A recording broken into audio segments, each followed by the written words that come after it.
Good afternoon, ladies and gentlemen. My name is Manikaran Singh Chakkar, and I am a research intern at the Institute of Chinese Studies, New Delhi. I extend a warm welcome to all to the ICS Wednesday seminar titled China's Approaches to Global AI Governance, a New Political Economy Perspective. The Global AI Governance Initiative, launched in 2023, marks the PRC's effort to shape international regulatory approaches to artificial intelligence. Viewed through the New Political Economy or NP perspective, the initiative serves as a strategic tool advancing China's interests in sovereignty, security, and global influence, rather than standing as a purely technical framework. The governance framework of the NP is rooted in norms, practices, and rules that shape political and economical behavior, generating efficiency, legitimacy, allocation of responsibility, and power through hybrid mechanisms. In China's context, its governance model is defined by a blend of rules, incentives, and actors, creating intersections between the state, private sector, and the international arena. The Global AI Governance Initiative reflects this logic by extending China's domestic governance model into the global arena.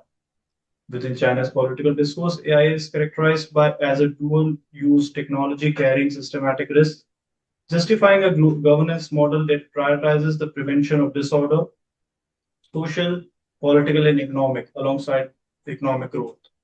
This underscores the importance of examining how China's domestic AI policies shape its global AI governance strategies, navigating objectives of sovereignty, regime stability, and security, and how these dynamics influence current debates in the global AI governance. The speaker for today's seminar is Dr. Ritusha Mani Tiwari. She is an assistant professor in the Department of Political Science, Shahid Bhagat Singh College, University of Delhi. She is an Institute of Eminence Fellow at the Delhi School of Transnational Affairs and an honorary fellow at the ICS. She is also the associate editor of the journal China Report. She has held research positions in India, China, and Germany, including as a visiting scholar at the Shanghai Academy of Social Sciences in 2012 and visiting researcher at the German Institute of Global and Area Studies, Hamburg, in 2009.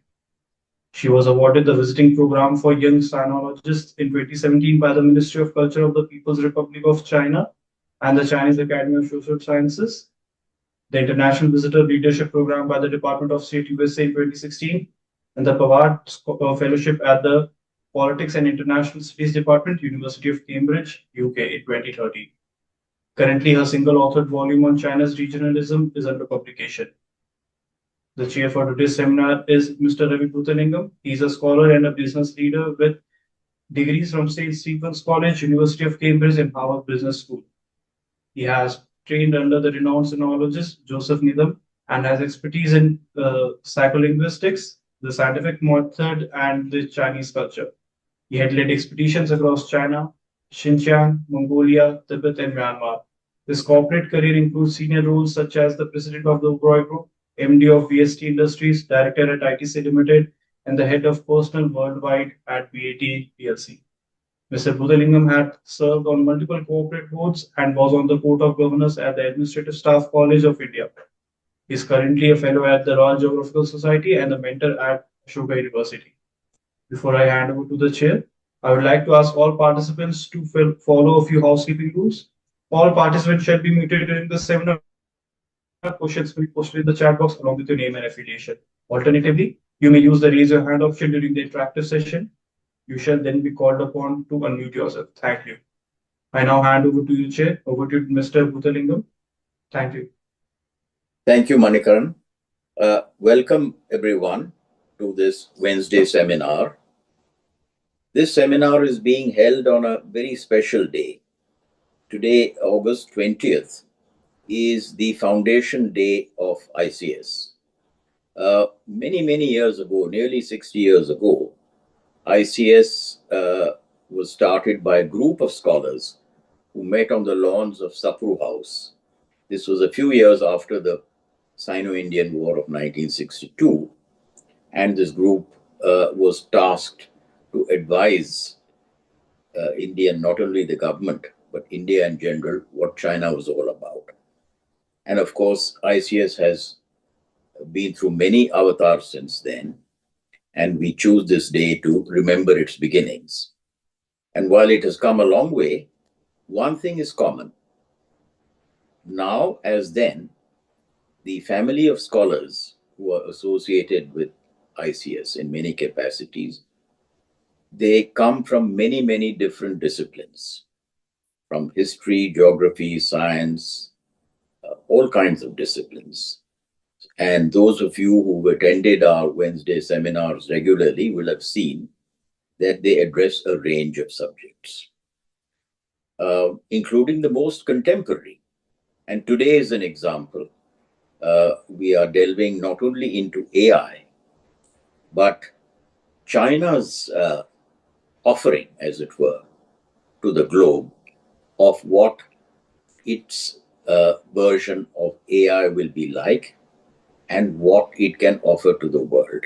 Now, who would have thought this would be possible even 10 years ago when China just started on its Make in China 2025 model? We in India need to be particularly mindful of China's AI governance plan. Of course, Ritusha is going to go into it in much more detail, but a couple of aspects are important for us to remember as we look at China's model.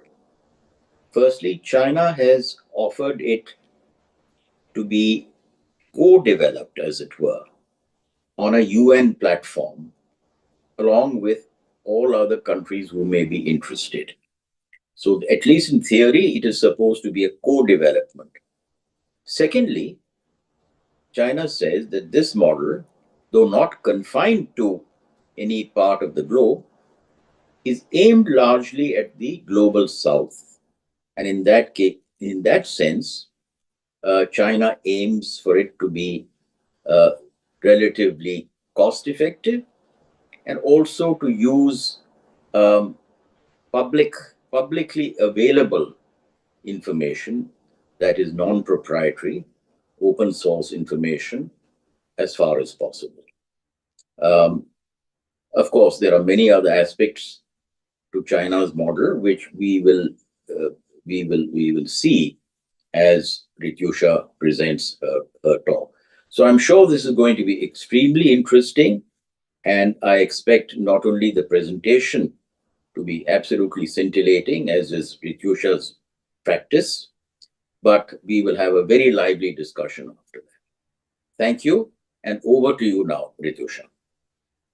Thank you, Chair. Thank you for that very encouraging note on which I shall begin.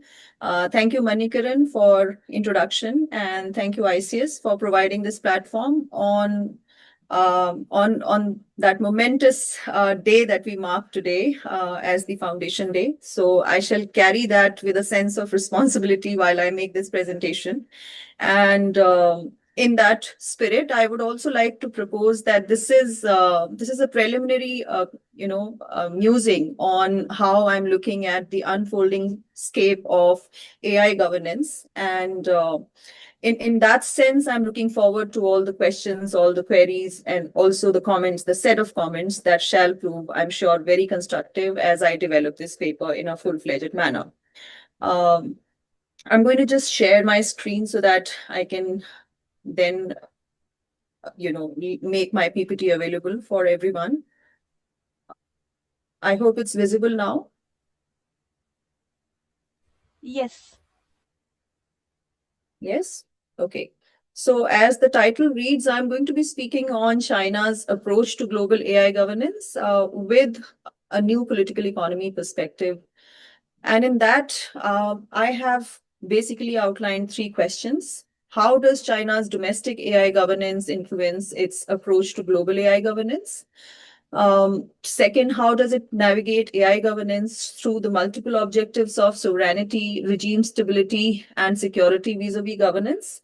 And third, how does it impact global governance debates? What is the takeaway? What do we take away from this whole reading of China's global AI governance? So I'm going to introduce some of the facets of new political economy of governance, which shall prove useful in our reading of China's own, vision and practices behind governance, specifically in the AI arena. So the NPE challenges the conventional notion of governance as the exclusive domain of national governments. One of the important aspects of NPE argument is that governance shall be embedded in the norms, practices, and rules that frame the political economic behavior of the states, of economies. And in that sense, the idea of governance or the practice of governance derives its efficiency, legitimacy, and the mechanisms of distribution of responsibilities, of power through various hybrid sets of institutions or mechanisms. And therefore, it highlights that institutions emerge as arenas of power in the NPE approach, and that there is fragmentation of authority in the sense that it acknowledges that the governance that emerges out of these sets of institutions spans local, national, regional, transnational, and private spheres. And next, it also highlights the asymmetry that exists in these various hybrid mechanisms. And final set of idea is that there is a fragmentation of global governance due to multipolarity in the new political economy approach, whereby different powers, example, the US or the EU or China in this case, basically promote competing ideas of governance regimes, leading to institutional pluralism, and therefore what we term as fragmentation in the ideas and visions guiding global governance. And if we bring in China's case here, the idea that gains centrality in the course of governance is that governance should prevent disorder, whether it's social, political, economic, as much as it promotes growth. And so governance in the rationale of China's case study becomes a mix of rules, incentives, and actors with this particular primary emphasis on preventing disorder and maintaining growth.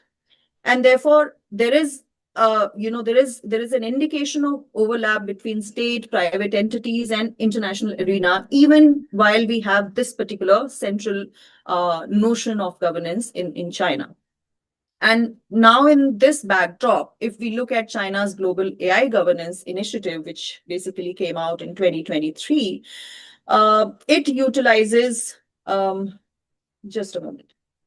It utilizes the background political discourse in China over AI, where AI is viewed as dual use, system level risk, in terms of a vision document for international rules and norms governing AI, furthering, of course, the central notion that China has of its own in terms of how governance should be utilized.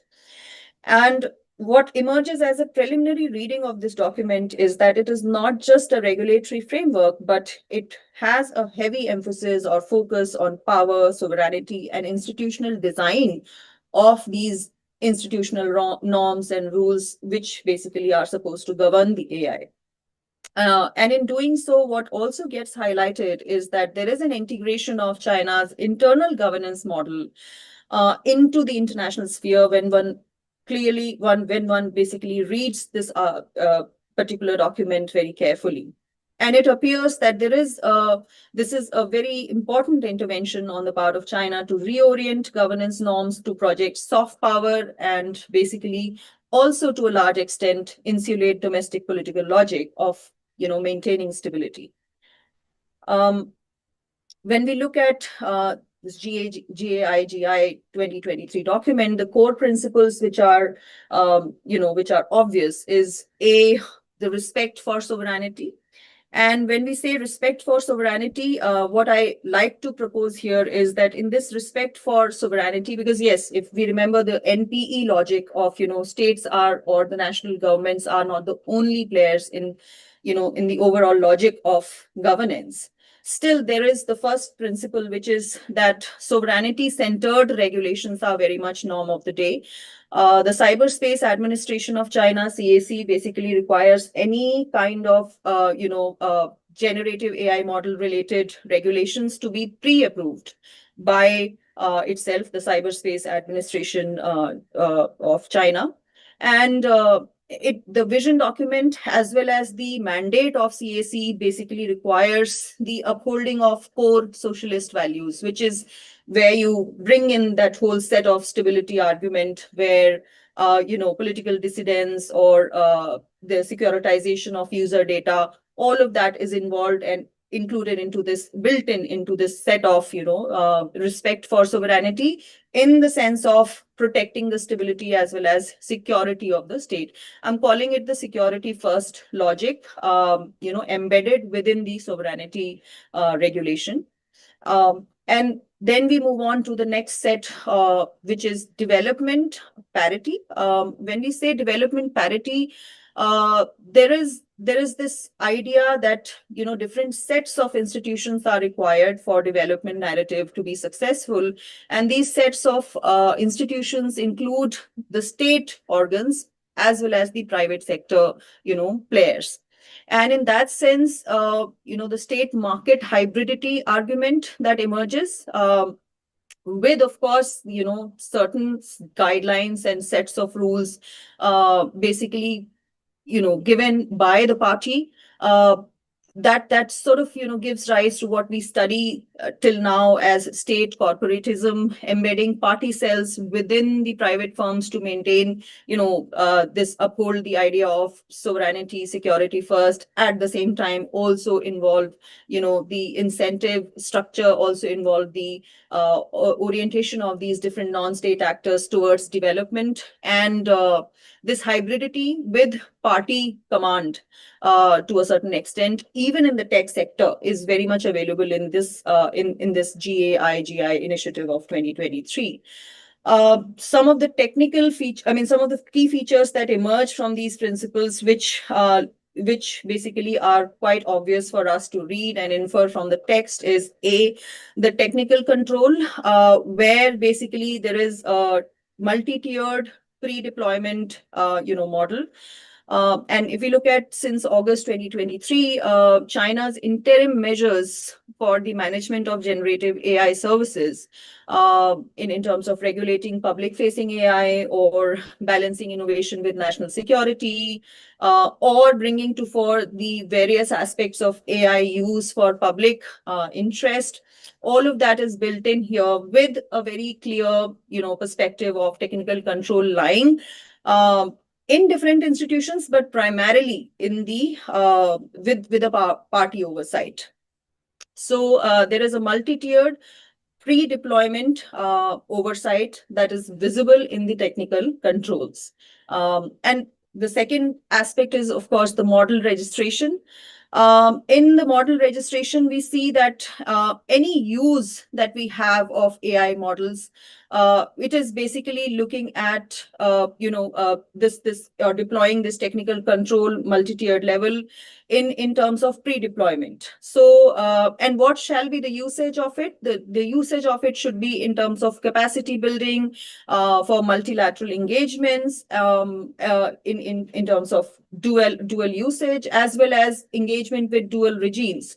So we look at a sovereignty-centered, security-first governance model in terms of forging a coalition at multilateral level. And here I bring in the argument that earlier the chair was pointing at, the Global South, making a coalition of the Global South, as it were, in terms of institutionalizing multipolarity within the overarching framework of AI governance, which also is able to, in this case, a certain extent, bridge the domestic ideological gap and the overall politics in terms of international rule setting when it comes to AI global governance.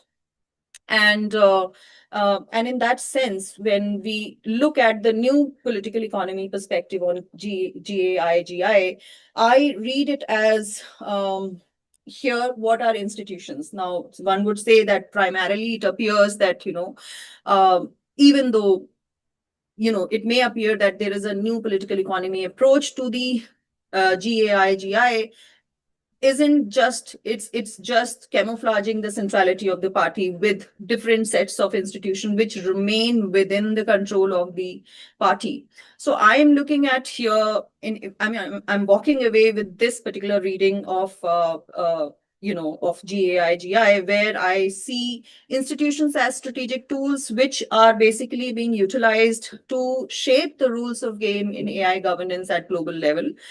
And the focus here is to ensure the alignment with security-first, sovereignty-centered domestic governance model. And the second emphasis is that these institutions should be able to embed the norms that are carried forward from domestic, arena into global forums, whereby they are able to reduce the risk of being constrained by, Western-led standards.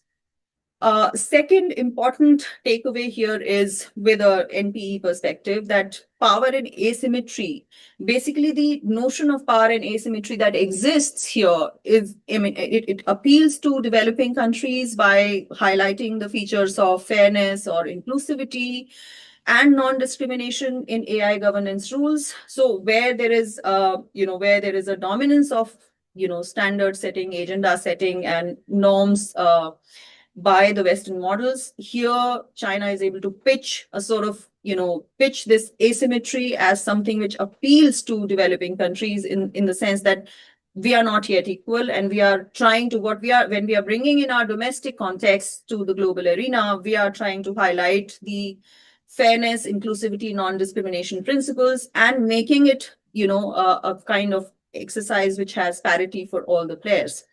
And thereby, of course, building coalitions that counterbalance the US or EU dominance in innovation first or right first based governance models. And the third takeaway is that there is a necessity to establish multipolar governance when it comes to global scale.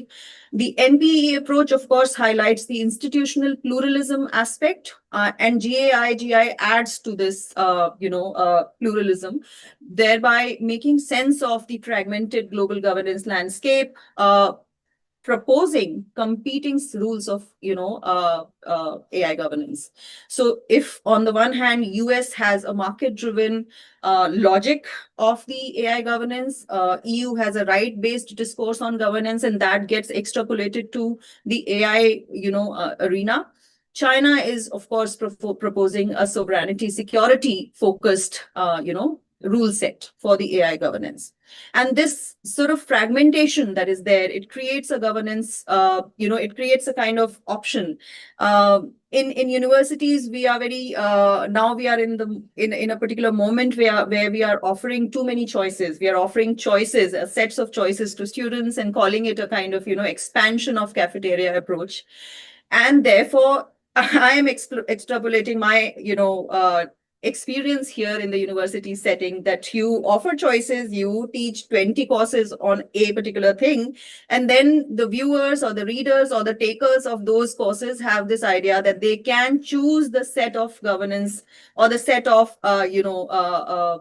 choices available, they can choose for themselves. So here that creates this fragmentation, creates a kind of governance shopping.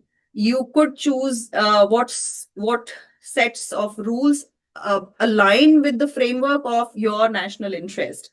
And therefore, these states, the coalition of Global South, basically, it is expected that they would be quite, they would find it quite appealing that there is a sense of bringing in the domestic context to the global arena, as and when the requirement may be. And therefore, they may not right now be in the same, level where they would talk about the market-driven logic only for, governance model, or right-based model only as it has emerged in a, in the liberal capitalist framework where individual rights become most important, as has been the case in most of the governance initiatives from the EU. It may have a particular domestic prerogative. In case of China, it's the sovereignty security. And if we look at the development trajectory of most of the developing countries, the sovereignty security logic appeals to them as well. So this fragmentation and then the presentation of these competing sets of governance logics creates a condition where states are able to choose for themselves or align with whichever framework suits their interest. And finally, the domestic global nexus that emerges from this particular practice or the proposed practice. GAIGI reflects China's domestic governance template, which is basically centered around tight control of content, pre-deployment of security checks, who is providing the services, so their accountability to the private firms walk away with a lot of accountability aspect in that sense. And it then legitimizes the regulatory approach that China has at home with help of, inclusion of these templates in the global arena. So, it's not as if it's without its own sets of challenges and contradictions. And if I look at the first set of challenges that emerges here in this preliminary reading is the whole debate or this whole anxiety that we have in terms of how much do we open and how much do we control whenever we are talking about any sets of regulatory frameworks. And in that case, GAIGI basically promotes cooperation, but then there is a very strong element of embedding state oversight mechanisms, which of course then go on to limit the openness. And of course, when it's undercutting the idea of openness, there are questions that are raised in terms of genuine, propensity for trust. I mean, what is the state's logic? Should it be trusted when there is a strong state oversight mechanism over the usage, over the mechanician, and over future aspects of how AI interacts with everydayness of everybody's existence? So it basically, in limiting the openness argument, there is this paucity of trust that emerges.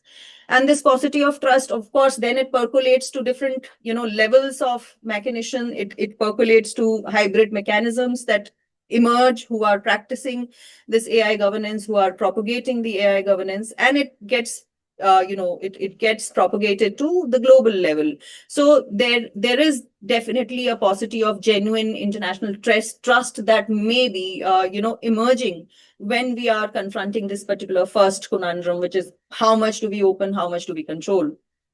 Second is, of course, the legitimacy gap. Now, when we have a new political economy perspective, we also bring in the insights from liberal democratism and countries which may be practicing liberal democratism, the liberal democracies as it were.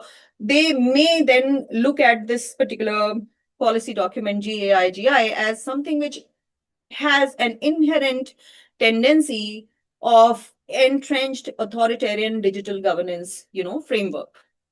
And the skeptics basically would point out that GAIGI serves as a soft power cover for techno-authoritarian models to be propagated at global level.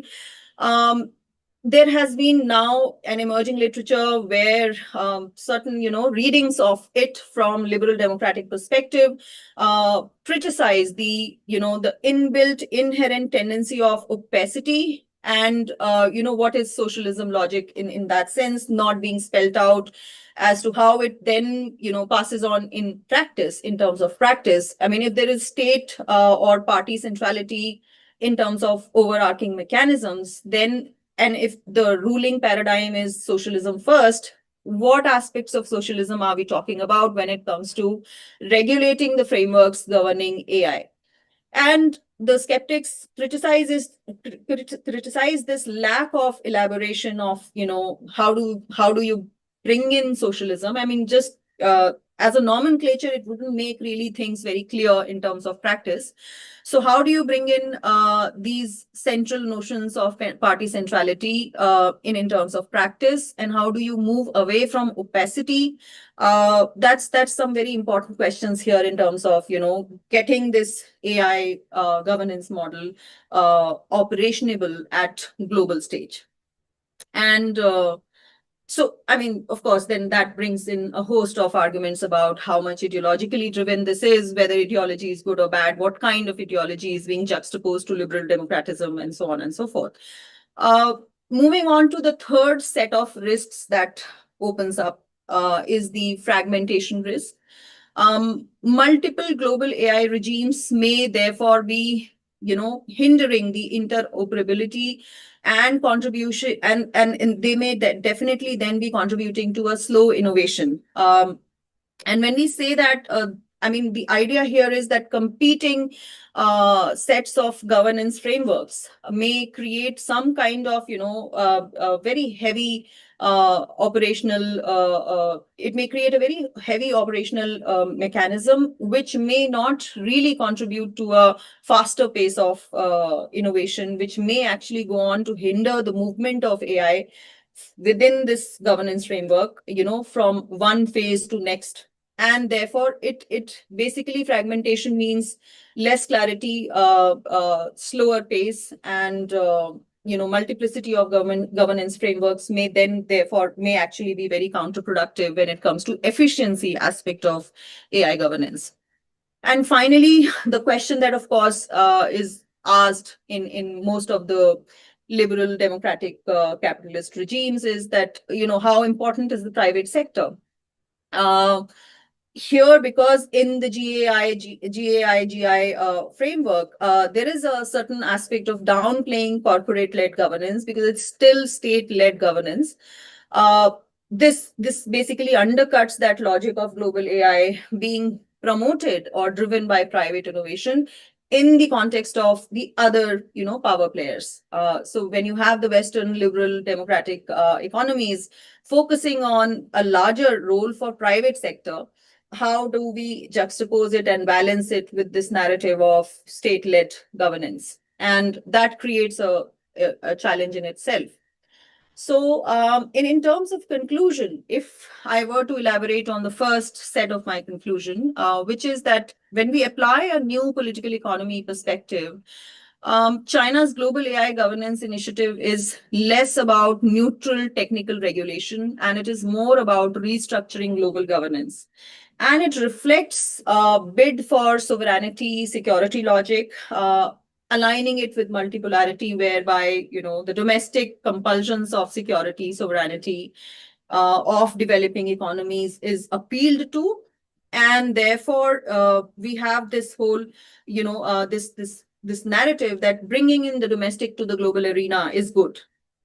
And AI in this sense emerges as as a more secure, as a more reliable, as a more controllable, equitable force. So the ethics conundrum that is being associated with AI, the usage of AI in many of the arenas, is also being, in a sense, there is an attempt to respond to that as well, whereby it's not just the exclusive groups amongst the private players who have access to AI development, but it is actually by bringing it within the state corporatism logic, the reliability, controllability, equitability, and security of AI and AI development that may actually block, the access of general public, to AI may get answered here. So that's the set of assumptions with which the global AI governance initiative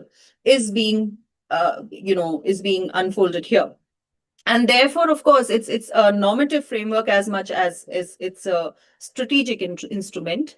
There is also an inbuilt idea that, whenever there is a global governance initiative, there needs to be a kind of consensus. There is a centrality that needs to be accorded to multilateral governance, organizations. So here, the UN-centered governance initiative or the institutions are being appealed to. There is also an appeal to, appeal for support from developing countries through capacity building. These initiatives being inbuilt in their own domestic AI governance models.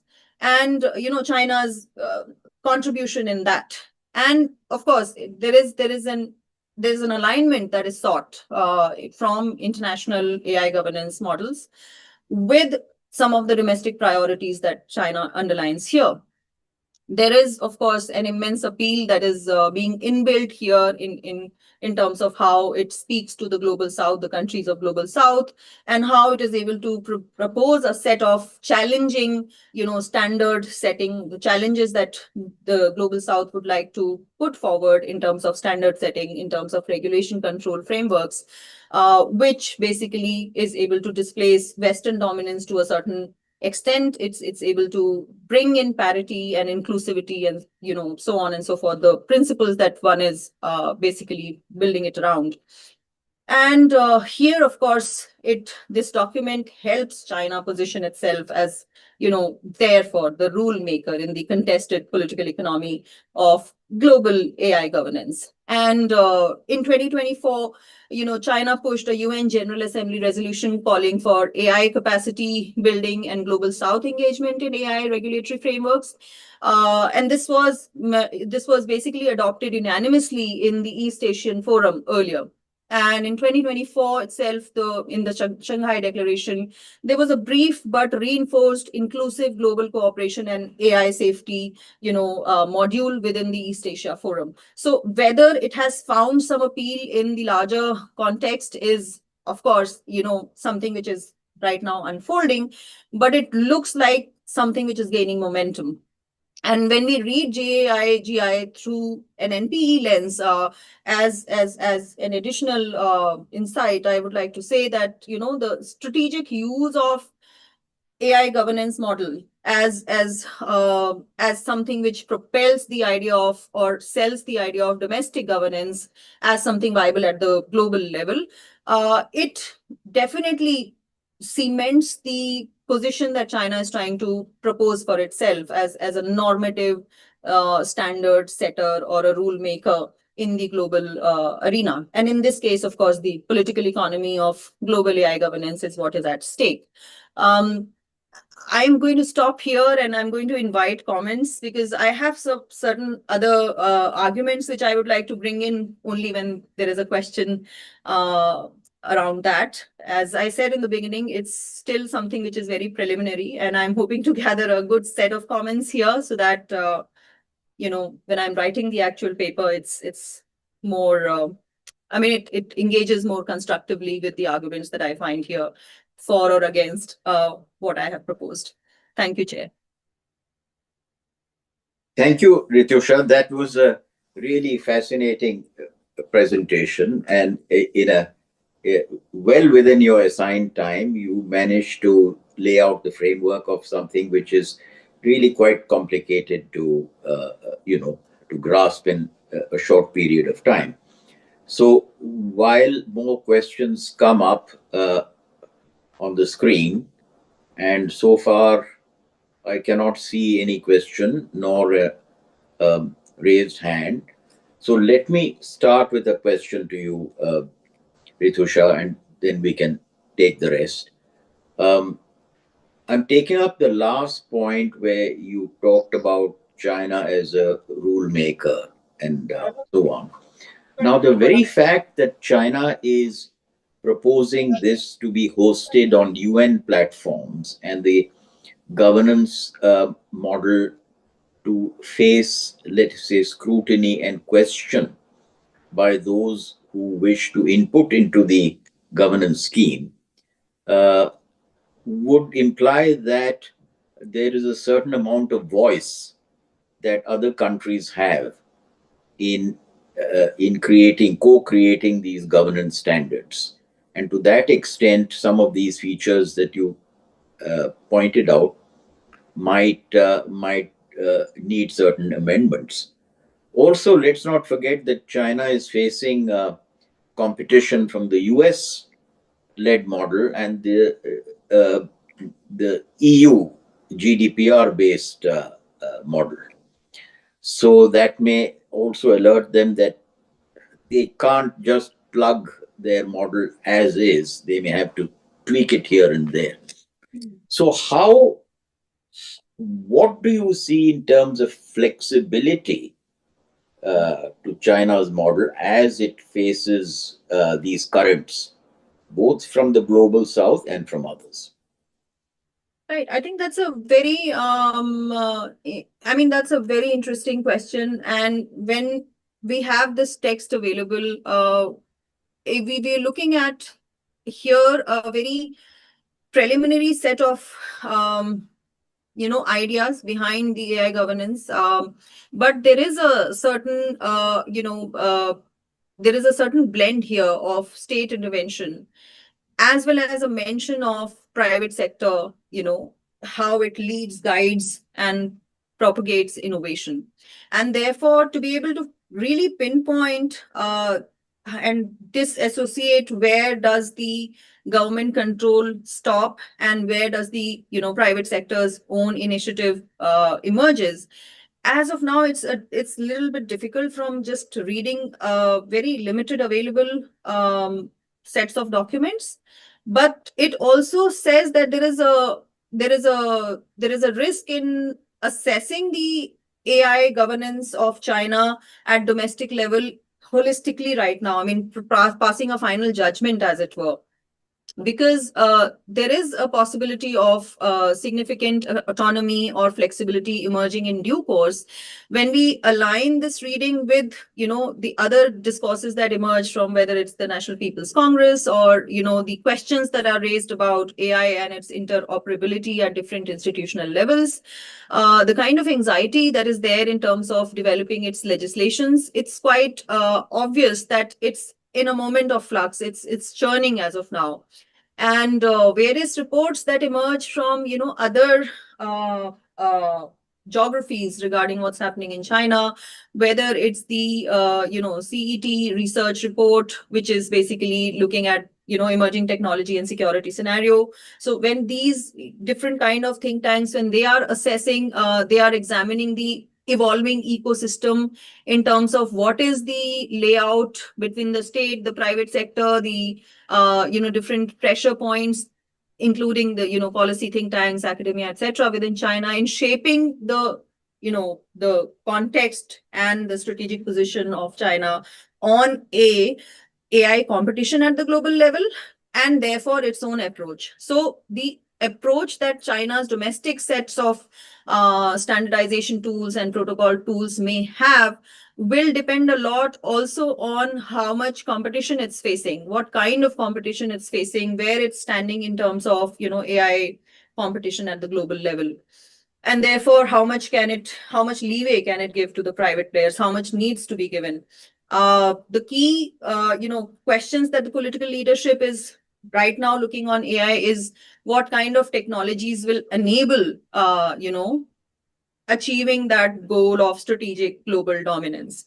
So, and in those particular key sets of technologies, the critical technologies, as it were, what would be the percentage when you are blending state intervention with private sector innovation?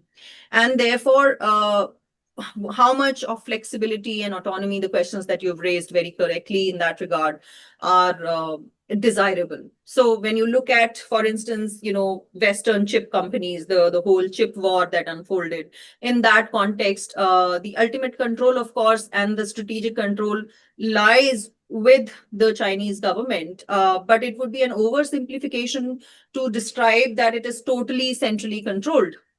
There is a multiplicity of players here, the regional authorities, the decentralized landscape in terms of governance, where you have multiple hubs and intense private sector competition, actually, in terms of these critical emerging technologies being developed.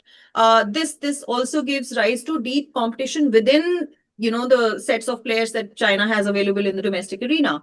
And in the coming years, of course, what shall be or what needs to be watched very carefully is how much of an influence, how much of a control, pre-deployment control, that means where it's before it's available in the market, how much of the control has already been built into its mechanisms by the government.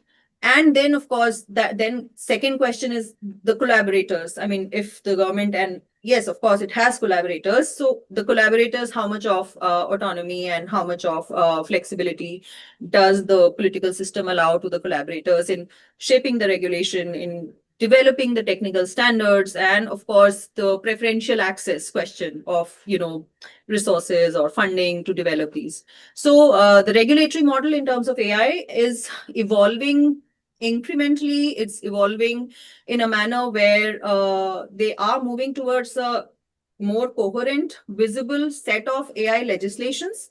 But as of now, the governance responsibilities in China, they are, of course, they have a strong element of state control, but they are being now dispersed across multiple organizations within the government, as well as, if you look at the February 2025 China AI Safety and Development Association, this particular organization has become the very important aspect. It's become the nodal, organization, consolidating the existing institutions which were working for, developing AI frameworks.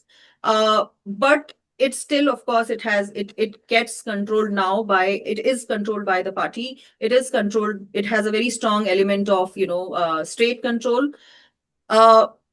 So there is a pull and push factor. I mean, when I'm reading these different aspects, the different news emanating from China in terms of AI regulatory model and how it's emerging, I think what I can walk away with is the controllable AI. I mean, AI is important. It needs to be, there are many aspects of it which need autonomy and flexibility by the collaborating partners and players, but there also needs to be an element of controllable AI. So that's a concept that I'll right now work with. So I don't know if I've answered your question, but thank you so much. Thank you, Ritusha. I think this reminds me of the joke about the irresistible force meeting an immovable object. So something, China being control oriented, but this new animal that is AI, reflexively, I think, lends itself to many avatars. So it's going to be very interesting to watch. Meanwhile, there are a number of very interesting questions that have come up in the chat box. Manikaran, could you start in order? Yes. Take from Mr. Mohanty onwards. The first question is from Shreyansh Mohanty. He is a research assistant here at ICS. He asks, how does China leverage its AI governance initiative to advance its economic interests, such as promoting Chinese tech firms in the global markets or securing access to critical AI resources like data and semiconductors? Right. So I think within the scope of this paper, if I want to answer this question, I shall be looking at it from the perspective that, how there is, when you're trying to say that there is a hybridity of institutions, hybridity of players, and also, a multiverse of who all shall play with AI.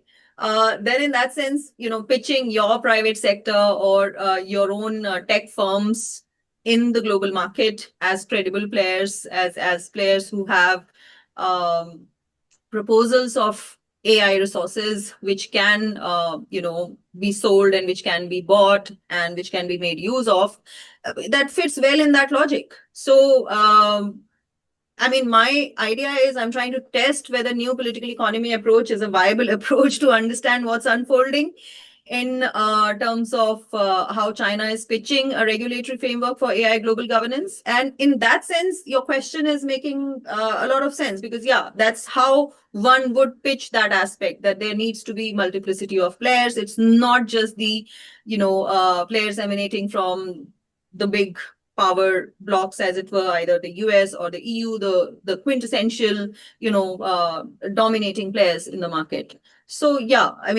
how does it advance its economic interest? It advances its economic interest by proposing that these are credible, resources being produced by Chinese, companies, and they shall also have an access to global market. Right. The next set, I think, is Mr. Akhilesh Kumar. Yes. He is a PhD candidate from JNU. He has asked two questions. Could you please elaborate more on AI with socialist characteristics or AI with Chinese characteristics, as Jinghan Zheng Cheng describes it as a bottom-up approach and heavily securitization of AI. Do you subscribe to his ideas? This is his first question.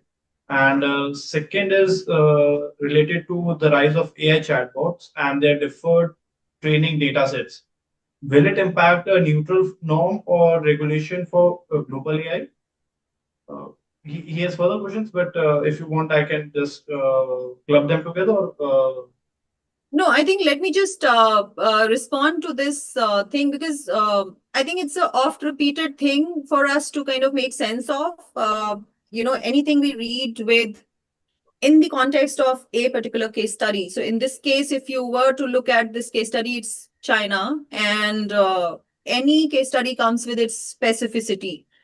So we should not be falling into that trap time and again, AI with socialist characteristic or Chinese characteristic. I mean, it's one euphemism. It's been used and it's done and dusted with. It's lost its novelty. So we should not get stuck there. We cannot describe anything as a profound in profound sense of theory unless we are really elaborating the nuances as to what goes into the making of the socialist characteristics. And I was focusing on that it's not very clear what is the socialistic pattern here that one is referring to unless you talk about its accessibility to larger public. You talk about its operationability and accessibility to the larger public, and how much of autonomy and blend of flexibility is there in terms of who controls the regulatory mechanisms. So that's one. The second question, do you subscribe to his ideas? Why would I subscribe to his ideas and end up making a presentation? I mean, that's also not a very good, sense. That's not a good sense that we carry as researchers. We don't have to really subscribe to any of the ideas. The aspect here is, if a new model of governance is being proposed, if a particular country is entering into the global governance debate, what is the new thing that they are carrying forward? In this case, it's basically the intervention of the security first logic of sovereignty when it comes to governance of emerging science and technologies. And that is that's a counter idea. That's a counter idea to what's there available in the global governance model of neoliberal capitalist economies and the way the global economic regimes or political economic regimes are, operating as of now. So in that sense, the intervention of security first logic, whose security, you could be asking that, whose security is being talked about here? Is it really socialistic security that is being talked about, or is it the state security, the prerogative of the state stability, the state regime stability that is being talked about? So if we were to dissect these questions and dissect these concepts ontologically, that, whose security for whom and by whom, etc., then perhaps, also unpacking the idea of socialism becomes possible. Otherwise, it's not. So securitization of AI from what perspective? For who shall we securitize AI? Who needs to be, who needs to be defended against this uncontrollable AI? So the earlier that I had said controllable AI, who needs to control it and why? From what perspective? Is it the people who need to be, safeguarded against from the misuse of AI or from the onslaught of AI? Is that what we are talking about? Or are we talking about the stability, legitimacy of the regime here?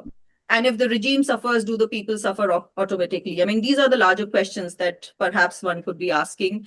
The rise of AI chatbots, of course, can the regimes misuse AI? That's the second question that emerges. We have seen for the last 10 years now, the whole idea that elections in different countries, in Western democracies included, have been intervened and interfered with the use and the logic of AI chatbots. So do the regimes intervene in each other's functioning? Do they work towards destabilizing each other? Yes, they do. And when we look at world history in the last 100 years, 200 years, or even prior to that, we know that the regimes intervene in each other's functioning as much as they can, given whatever is the technological competence of the day. So AI chatbots are not simply for, they are not just a danger for the individual autonomy and individual creative spaces and individuals, creative operationability in, global arena. It's also the regimes which are threatened, which threaten each other.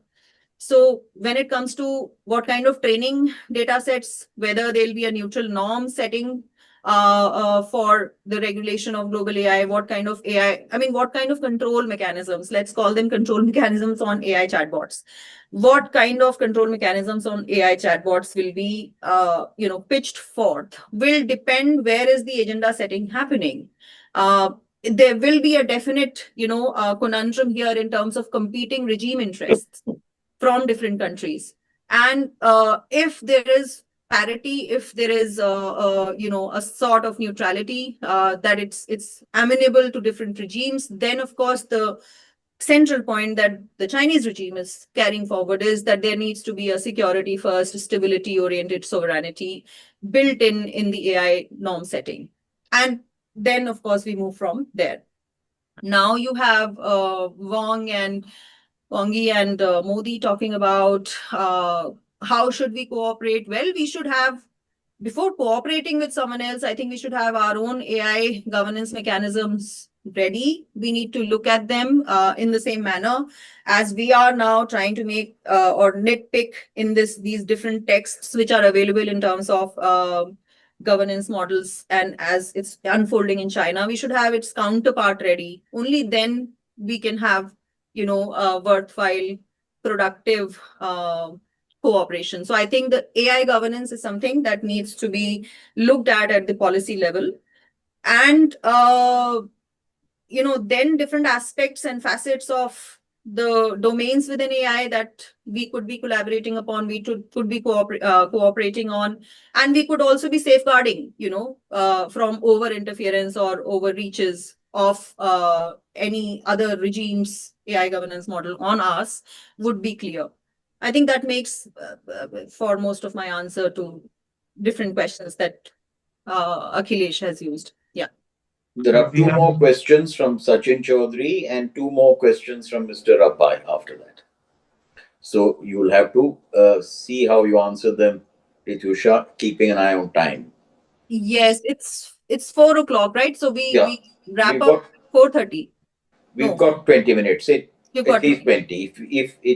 If there are more questions, we can extend. Right.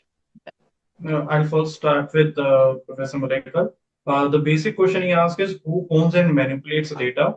And the second one is how to protect Indian interests, I guess, in the larger framework of this whole seminar. Okay, so as I think I have partially responded to that question. As of now, when we're looking at the data control, when we look at digital, governance models emerging in the liberal democratic multi-institutional, plural institutional settings in the Western cohort, for instance, it's the big companies who owns and who can therefore also manipulate data. Whether those companies are totally free from the control mechanisms of the state, the state market mechanisms, or the state market confluence, it's not something which is cut and dried in each case. So can the data be manipulated and used or owned by the state, say in the US, for instance? In many instances, yes. There are emerging technologies which basically counter each other, and it's possible to use them for many purposes, right? So within the AI, there is such a huge expanse of technologies and technical tools available that they could be having multiple owners. There's a pattern of multiple ownership that is emerging. And therefore, the manipulation of data that may happen at different various levels. And so who owns the data? That's interesting. Now, in case of China, who owns the data and who manipulates the data? Of course, the ownership and therefore the largest possibility of manipulation also happens when there is a larger state control. So it happens at the behest of the state.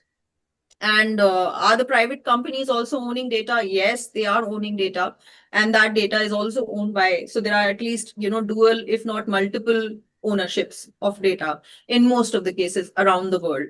And then how do we protect Indian interests? Now, again, as I said, the Indian interest, again, is multiple levels that we need to look at. Are we talking about private autonomy? Are we talking about individuals' autonomy? Are we talking about, state secret kind of a scenario where, certain important crucial data at the level of governance needs to be protected against? And in that sense, what I said, that our own AI governance model needs to be elaborated upon. We need to have greater clarity in AI regulation and governance tools. And again, as is the case with most of the countries in developing South or developing world, it's something which is emerging. It's not yet a complete process. It's not a complete process either in the case of Western economies, but here, if we look at it, it's still in a very nascent state. So how do we protect Indian interest? I think the privacy and the usage of surveillance and therefore also the control of data. These are very important questions. And as of now, we are in a very, very preliminary state where these questions haven't really been responded to in great details in the case of India. So when it comes to our negotiating capacity with the rest of the, counterparts in the global arena, not just China, but any other country, it's not very clear what we will be pitching as our set of interests because we've not done the homework in the domestic level. That's all that I can say as of now. Let's go to Mr. Sachin Chaudhary. Yeah. Sachin Chaudhary is a BA Political Science honors student from DU. He asks, looking ahead in the next 5 years, do you expect a unified global AI governance regime like climate agreement, 2015 climate agreement, or a fragmented landscape with multiple competing standards? Do you think China will place itself in this spectrum?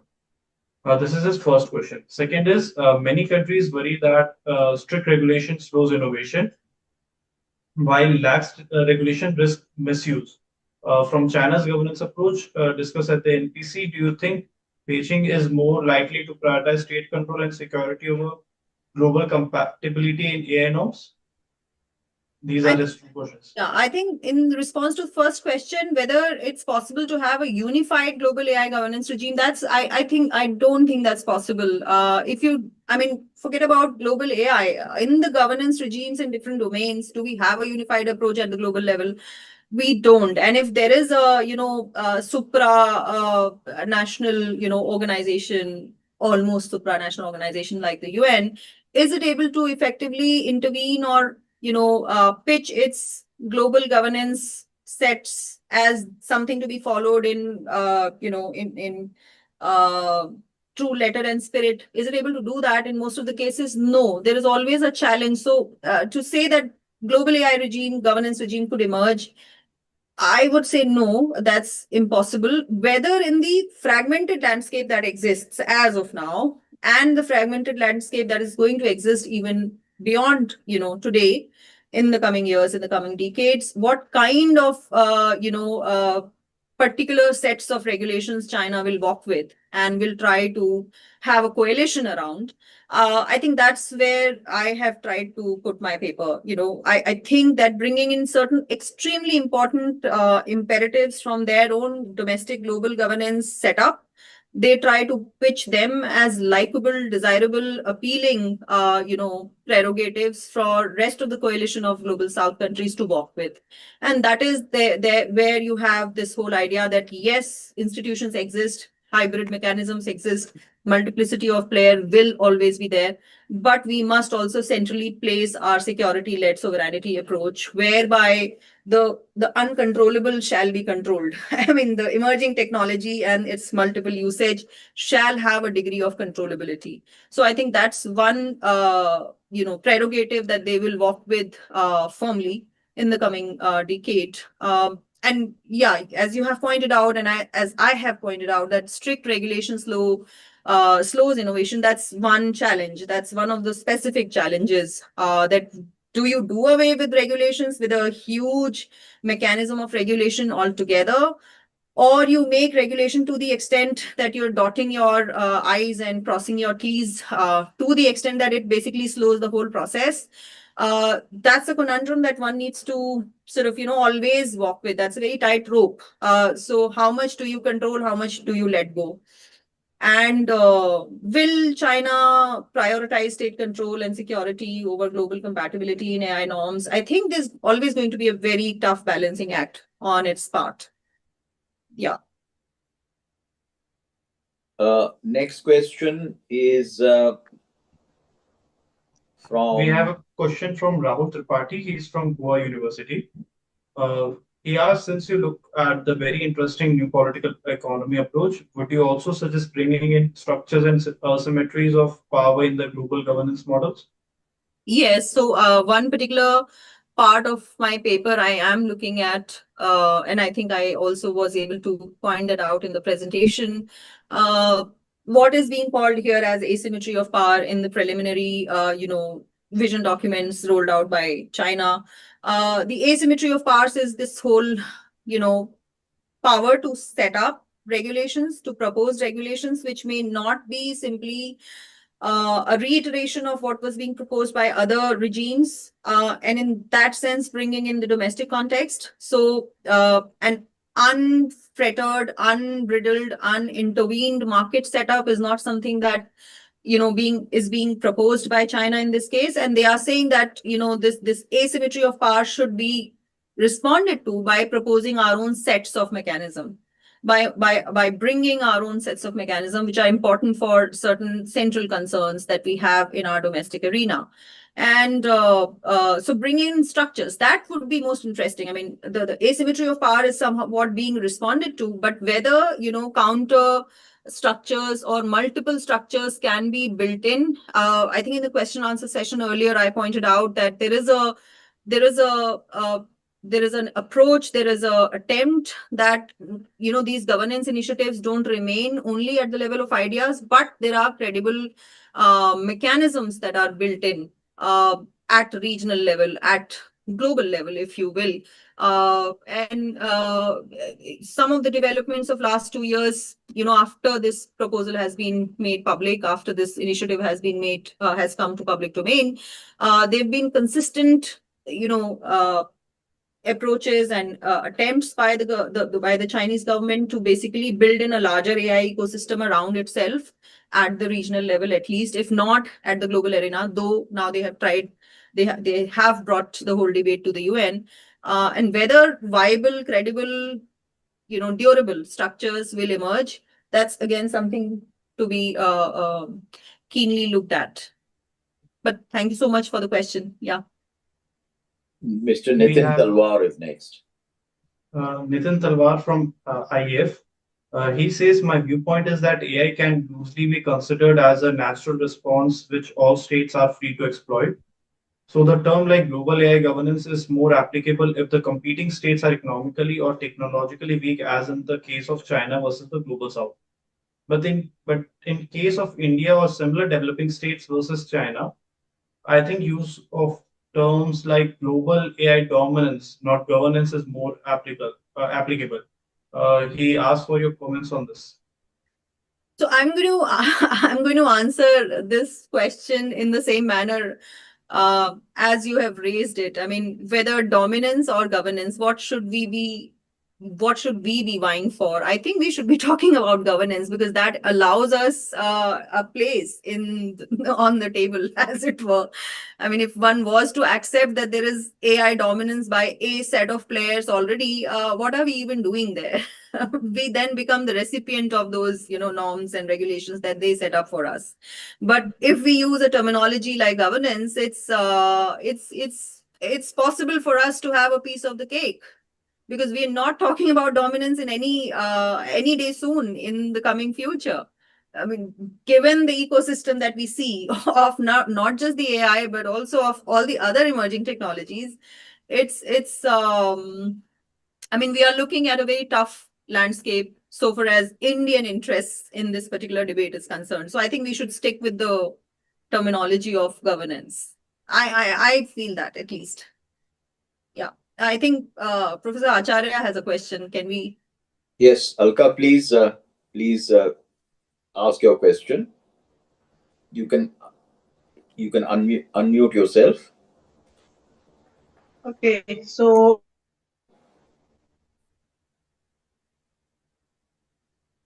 hello, start. Hello, can you hear me? Yes. Yes, yes. Okay. All right. So very briefly, I would put my sort of interest is generated from your opening kind of gambit, as it were, that AI is obviously the arena for the future struggles and contestations. And then you made this very interesting distinction between the three major players here, which is the US and its strong focus on norms, and then the Europeans with their stress on rulemaking, and China, which is more of the sovereignty securitization kind of perspectives. And I wonder whether this is a useful way to make a distinction, because I would see this as being a part of the perspectives and conceptual frameworks of these three major players who are at the moment leading AI. So I would like you to dwell on the fact that China would be equally interested in rules. I mean, that's what they are constantly, the kind of position they are taking in multilateral organizations. That, rules have to be followed and upheld. Similarly, I guess they would also say that certain norms have to be evolved. So, what kind of norms? What kind of rules? Because I would guess security would be of a equal concern all around. So, just kind of a comment, come question. So, should I take question from Professor Mohanty as well? I've noted this question. Am I audible? Yes, Yes. you're audible. Sir, how do you want me to go? Should we take Professor Mohanty's question as well? Why don't you answer Alka? Then Okay. we've got All right. So, Bhavna. yeah. I'm going to get back to my presentation.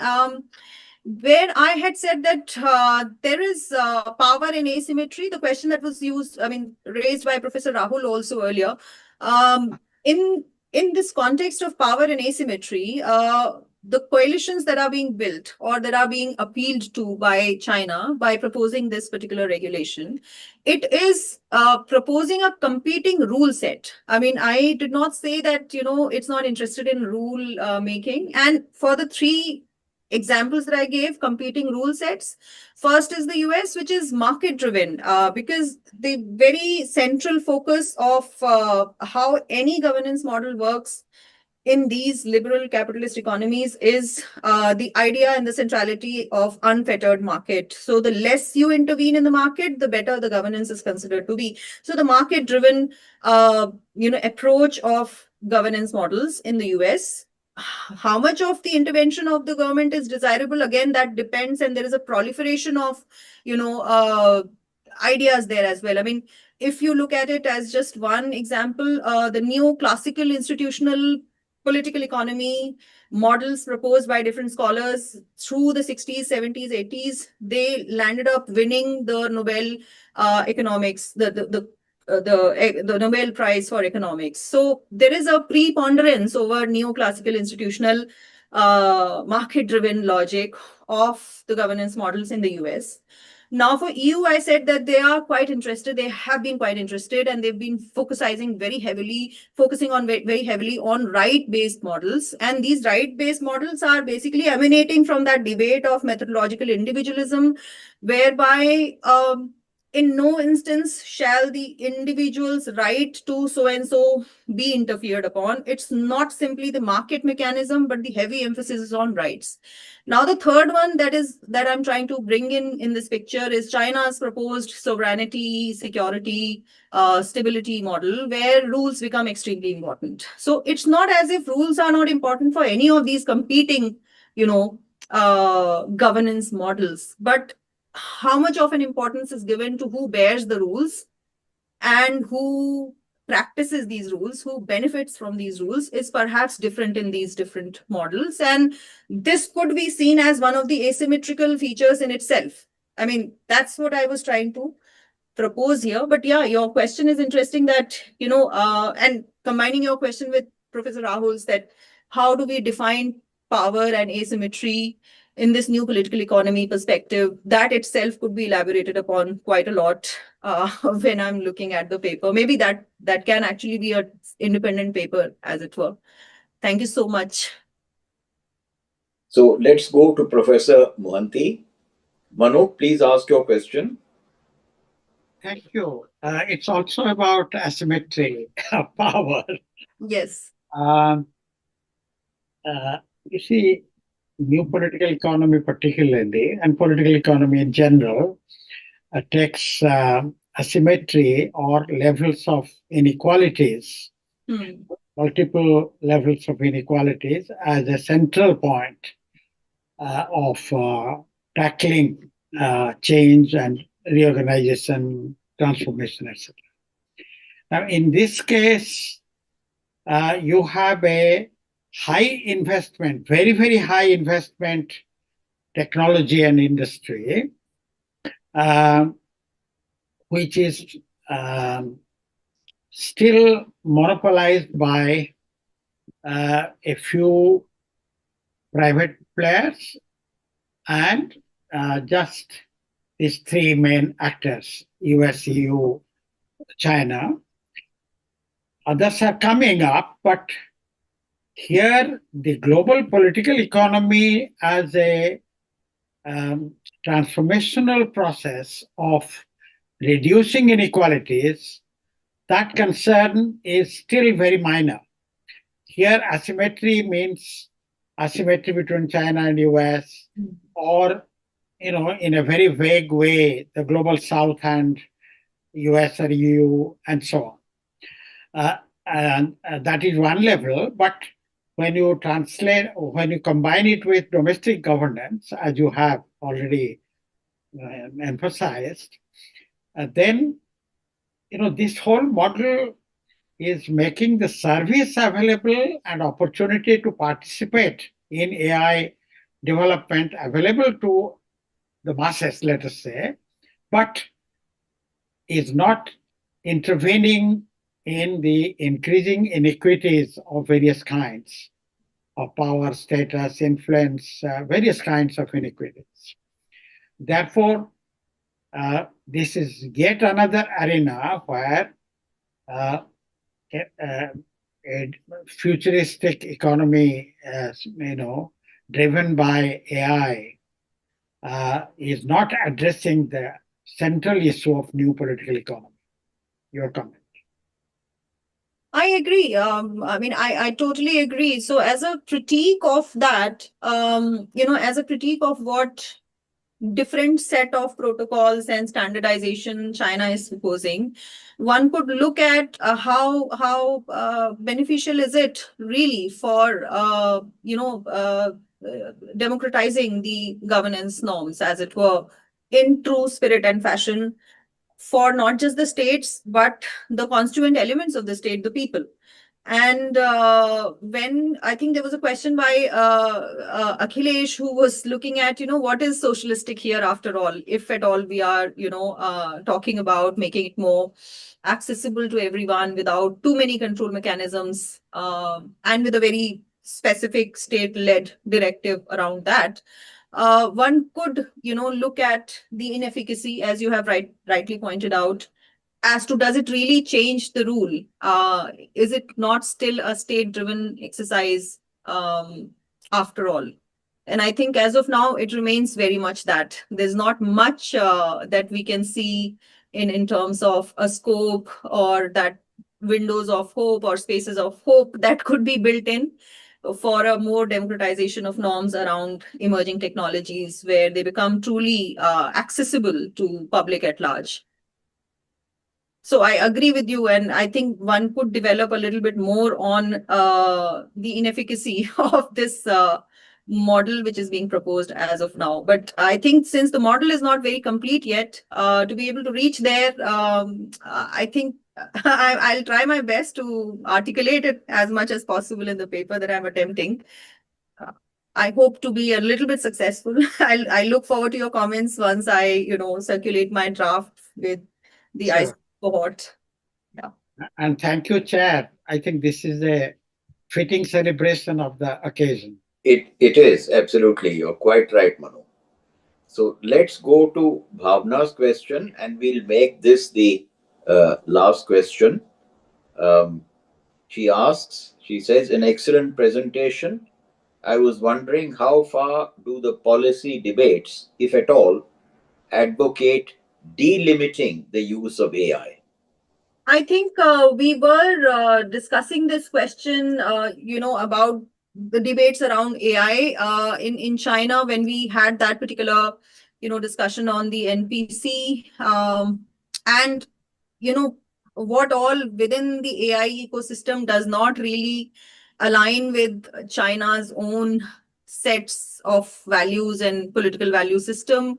The question of censorship, question of how much AI is preferable in different arenas. I think these were very important questions raised by different legislators, convening in March, and some of it was captured through various media reportage and discussions and transcripts of what all transpired there. And the current trajectory of China's AI strategy is actually something which is being deeply debated. So there is a criticality that is emerging with regards to not just the questions of censorship, surveillance and all, but also the questions of ethical usage of AI, AI at the school level, AI at different levels of, teaching, learning process and so on and so forth.